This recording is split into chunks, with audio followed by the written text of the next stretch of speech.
Alam niyo mga kaibigan, itong nakita kong isang video, ako nag-i-scroll dito sa TikTok account, na kung saan may nakita akong uploading sa TikTok na ang title, nung nakalipas na Martes, sinrider na po ng China, si Digong Abnoy. Yun ang title niya. Now, pinakinggan ko, pinanood ko, nabasa ko, na ang nakalagay, DFA statement of the Manila Times article, na kung saan ang allegation dito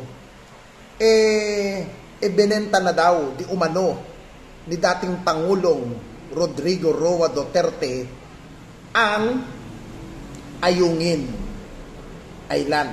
Yan yung pinag-aagawan ng Pilipinas at ng China, itong isla na ito, na kung saan alam naman nating mga Pilipino na ang islang yan ay napakayaman. Maraming koral, maraming langis na pwedeng pakinabangan. Kasi kung walang makukuhang yaman dyan, hindi pagkakainterasan niya ng China. Diba? Now, ang sinasabi sa bidyong ito, umamin na daw, nagsumbong na daw ang isang Chinese official at ang itinuturo na nagbenta daw ay si dating Pangulong Rodrigo Roa Duterte.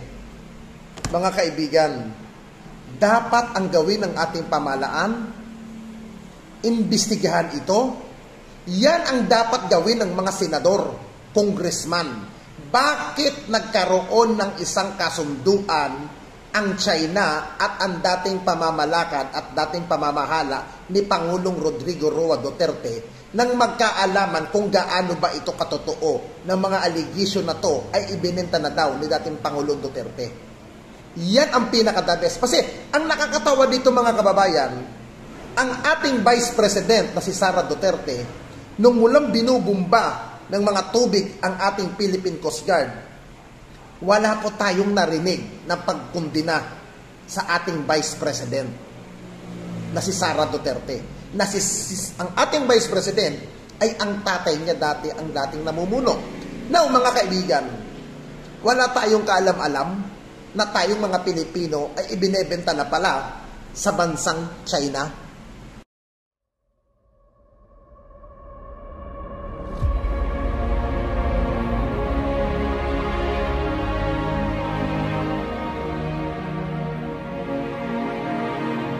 Mga kaibigan, hindi po ba malinaw sa video na mapapakinggan nyo dito sa ipapakita ko sa inyo, ipapa-view ko sa inyo?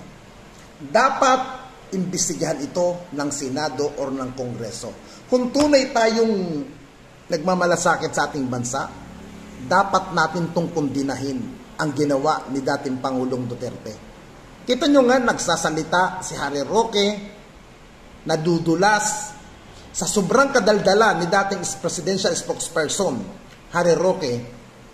Hindi niya maiwasan na siya mismo nagkasabi na nagkaroon nga daw di umano ng kasunduan ang pagitan ng pamamahala ni dating Pangulong Duterte at ng bansang China. Isang katrayduran po ito mga kaibigan, isang panguhudas sa ating bansa. Tinatanggalan tayo ng karapatan na maglabas ng ating karapatan, tapos ibinebenta na pala tayo. Nalaman natin, ang akala natin na itong dating Pangulong si Duterte ay pahalik-halik sa watawat ng bansang Pilipinas. Papunas-punas pa siya ng mukha sa bansa natin. Ginagawa niya, niyayakap niya pa ang watawat ng bansa. Tapos ito ang makikita natin, napakaganda ng Ayungin Island mga kaibigan. Pwedeng maraming makinabang dyan, pwedeng marami ang pero mukhang hindi na natin magagawa ito dahil sa ginawa ng isang politiko na ibinenta. Kung totoo man ito, dapat panagutin, parusahan, bawiin, putulin ang kasunduan na yan. Ngayon mga kaibigan, itong mga supporter ni dating Pangulong Duterte, putak ng putak na kung ano-anong mga paninira na sinasabi sa Marcos administration na kesyo ganito, ganyan. Tapos may gana pa kayong magsalita sa mga prayer rally ninyo.